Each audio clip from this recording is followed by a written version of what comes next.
Hi guys! So first off, if you're new to my channel, welcome. I'm super excited that you're interested in becoming vegan, and I know how overwhelming it can be sometimes because there's so many different opinions about what you should eat when you're vegan and how you should become vegan. But in this video, I'm going to help you make it very simple for yourself to not get overwhelmed and to just feel confident that this is the way you should be going about starting your vegan diet. It's really not that hard. Trust me, I know from experience. So hopefully I can make it a lot easier for you too. So when you start going vegan, I think it's super important to recognize, first off, that it is not about what you cannot eat. It's not about giving up animal products and feeling like you're depriving yourself of something that you want. Instead, think of it as now you're able to eat an even bigger abundance of foods, of plant-based foods that are colorful, that are nutritious, that are absolutely delicious, and you can still have so many of the flavors that you were accustomed to before you went vegan. Believe it or not. Remember that the spices that make our favorite animal-based foods so delicious are vegan anyway, so you can still use those spices when you go vegan. But I just think it's very important to think of this lifestyle as a lifestyle of abundance, okay, before we get into it. Nobody goes vegan overnight. Very few people do, really. You hear about it, you start to eat some vegan food, maybe you go to restaurants, maybe you start making some vegan recipes at home, maybe you watch my video, and then over time, perhaps you will actually become a full-fledged vegan eater or vegan living person. Of course, veganism is not just about what goes into your mouth, it's also about what you wear on your body. But the focus of this video is not going to be the other parts of the vegan lifestyle. It's really just going to be focused on the foods that you eat. More specifically, the whole foods, plant-based, vegan way of eating, meaning this is a way of eating that emphasizes wholesome foods and de-emphasizes processed food. Okay, so let's get started with helping you get started on your vegan lifestyle. So the first thing that you should be doing as you transition into eating 100% vegan is just starting to eat more vegan food, more vegetables, more salads, more beans and whole grains. You can be really rigid and say one day out of the first week, you're gonna eat 100% vegan. Every other day, you're gonna eat whatever you used to eat. And then the second week, you're gonna do 2 days. And then the third week, you're gonna do 3 days. Until 7 weeks later, you are eating 100% vegan because you're eating 7 days out of the week 100% vegan food. I like recommending it that way because over time you get to try new recipes, get used to new flavors, give your body time to adjust to so much fiber because fiber is very abundant in a vegan diet. If you do it right, slowly transition yourself. It just makes it a lot easier for your body, for your mind, for your spirit, and just for success. And keep a food journal. This will help you get a more clear and honest view of where you're coming from. Maybe you feel like you're not actually eating that vegan and you have so far to go and it's going to be so hard and daunting for you to give up these animal products. But if you keep a food journal, maybe you'll notice that you've actually been eating more vegan than you thought you were. Or maybe you'll see that you can make subtle shifts rather than humongous shifts to make your current diet more vegan friendly. So an example. For breakfast, say you're eating fresh fruit, vegan, oatmeal, vegan, though depending on what you put in there, and say coffee with creamer. Well, the fresh fruit, you're good. The oatmeal, maybe you put dairy and butter in it. Well, you could use vegan butter and you could use a vegan non-dairy milk for that. Easy, there's a million different ones on the market. And then even for your creamer that goes into your coffee, you can use a vegan creamer. And maybe for lunch you're eating a big salad with, say, chicken or salmon in it. You could simply say, I'm gonna swap out the chicken or salmon for lentils or for marinated tempeh or marinated and grilled or smoked tofu or something extra delicious like that that's plant-based. But you didn't have to change the dish that much. You just needed to replace the animal product for a plant-based product or a plant-based alternative. It's really that easy. So now that you are transitioning to veganism, you need to start reading food labels. I still read food labels. I've been vegan since 2011. You don't know what you're getting into when you're buying processed foods sometimes. There's this cheese on the market that is lactose free, and they put it with the vegan cheeses, but it's not vegan. It has casein in it. So even if things are in the vegan section, I still read the label. But you would be surprised how many byproducts of animals sneak into all sorts of things. Things like dark chocolate, which has no business having milk in it, or peppermints like Altoids have gelatin in them. Crazy. So make sure you turn the label to the back and give it a look. If there's a common allergen in a processed product or a packaged product really, then underneath where it has the ingredients, it'll have a little thing that says allergens. And it'll say milk or eggs or nuts or soy, which are all common allergens. Now, you can eat soy, you can eat nuts if you're not allergic, but you'll also be able to just immediately see, does it have eggs or does it have dairy in it? And you'll know that that product is not for you. Luckily, there are so many vegan versions of pretty much everything. And if there's not a vegan version of it on the market, then you can probably Google and make a recipe at home. This is 2020. So no matter what you want, you can pretty much get it. And not only is there an alternative, but there's different types of alternatives. So maybe you want a vegan cheese that's made with nuts. Maybe you want a vegan cheese that's not made with nuts. Those options are available to you nowadays. One of my favorite things to do is to make my favorite foods vegan. I'm from Atlanta, Georgia, and I grew up eating soul food and southern food that my grandmother and my dad would make. And the first time I went home for Christmas after I became vegan in the beginning of 2011, we had Christmas dinner and I realized I could not eat anything on the table. I realized then and there that I cannot live my life like this.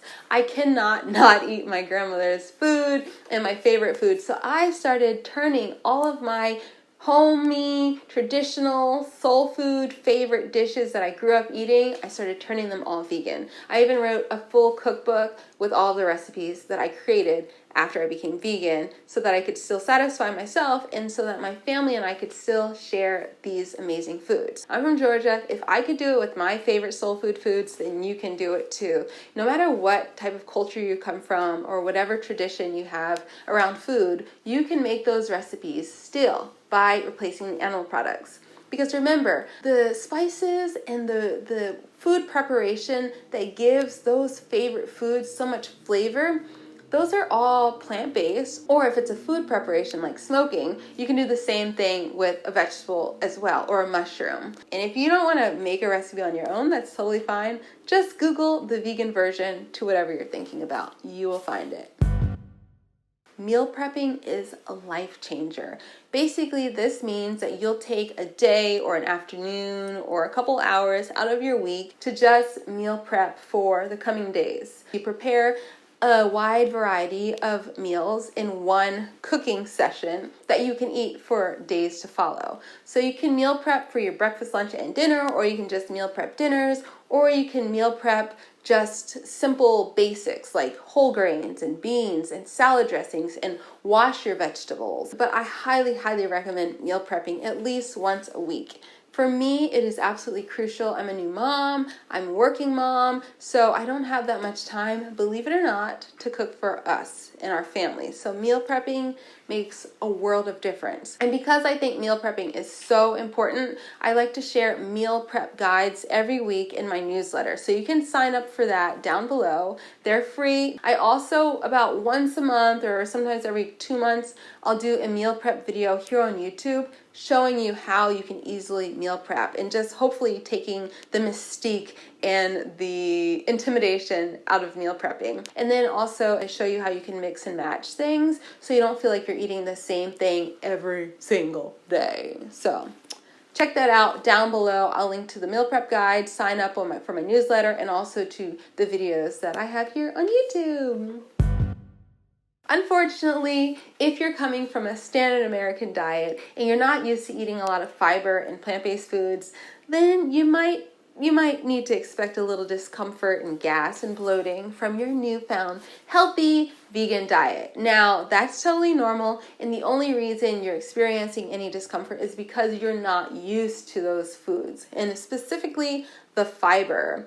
If you feel like you can't eat beans, that means you're not eating enough beans. If you feel like you can't eat vegetables, that definitely means you're not eating enough vegetables. These are the healthiest foods you can eat. The only reason you should have issues digesting them is because you don't eat enough and your body is not used to digesting them. So that's why I recommend it at the beginning to transition slowly into eating vegan, because you want to give your body a chance to get used to these foods. But even if you're already vegan and you haven't been eating a lot of beans, or you've just been avoiding certain vegetables, start implementing little bits of them into your diet more. You can even start with as little as 1 tablespoon a day, or 1 tablespoon a week, or every couple of days. That is just going to help you to give your body a chance to get used to this newfound delicious and nutritious food. Okay, now let's talk about supplements. A lot of people want to know, what supplements do I need to start taking when I'm vegan? The only thing that I recommend for everybody is to take a B12 supplement. The reason you get B12 from eating animal products is because the animals eat food straight out of the soil. They eat the grass and all, dirt and such. But for most animals that are raised on feedlots, they're actually supplemented with B12. So if you're not going to eat animal products, which I hope you don't, make sure you take a B12 supplement. It is very simple to take. You can take it as a pill, as a little spray, like a liquid spray, as a chewable tablet. You could even get a B12 shot. Whatever you take is absolutely fine. When it comes to other vitamins, I highly recommend talking to your doctor first and getting your blood work done, because you don't know what you need to be taking unless you already know you have a deficiency. So common things that people want to be tested for or have deficiencies in are specifically vitamin D. Have them check your B12 levels, even if you've already started taking a supplement. Iron is a common one. Maybe you want to get your calcium tested. Just let them know and they can test it for you. And then let that inform what supplements you take. Now, my final tip for when you get started with your vegan diet is to choose a path and stick with it. So if you want to do keto vegan, do keto vegan. If you want to do raw, do raw. Though I do believe, from my own experience and also from reading nutrition studies and speaking to vegan MDs, the evidence shows we should be eating mostly plants, ideally all plants. And my patients that have done that, many of them have come off of medications, or at least lowered their medications, and had tremendous success. If you just eat a diversity of whole plant foods, you're going to be eating a diet that has more nutrients than 99.9% of the way people are eating out there now.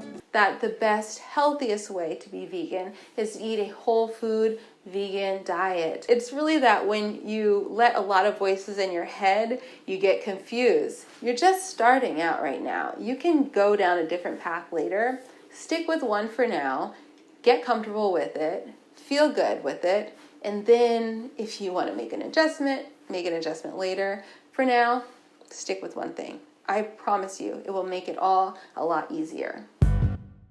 So I can talk so much more about how to get started with a vegan diet, but honestly, these are the most important pillars of getting started. I've been vegan for a long time, as I told you, and it's gotten so much easier over time. And now, for the last 8 years at least, it's like second nature to me. I don't have to think about it too much. I feel super confident in my diet. I know I'm healthy. I recently had a vegan pregnancy. Now I'm raising a vegan baby. I'm not concerned at all about us getting enough nutrients because I know how to eat and I know what to eat. If at any time while you're vegan, you feel very hungry, you feel like you're not getting enough nutrients, maybe not enough protein, you're not eating enough food. It's really that simple. You need to eat more food.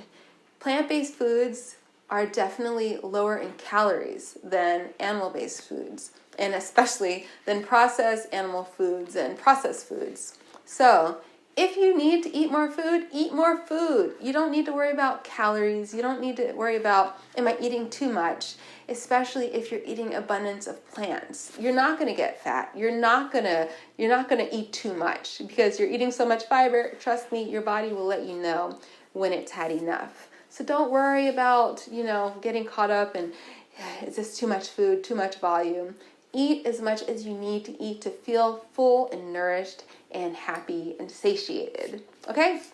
So, I'm gonna post more videos about Vegan 101. I already have a great playlist, so if you have more questions and you wanna watch more videos, check out that playlist. I'm gonna link it here down below. I'm also gonna link all the other things that I mentioned in this video down below, and I have a full blog post also if you want, more of a written blog post of how to get started with your vegan diet that you can keep coming back to. So check out all of those resources. I hope they're helpful to you. You've come to the right place. If you haven't already subscribed to my channel, make sure you subscribe now and make sure you hit the notifications button so that you don't miss a future Sweet Potato Soul video. I'm going to continue producing delicious vegan content for you guys, and it's just going to make your life a lot easier. Thank you guys for watching this video. I will see you first in the comment section below, so leave your comments. I like to check these within the first 24 hours of posting the video so we can chat down there, and I'll see you in the next video. Thanks for watching. Good luck going vegan. Bye.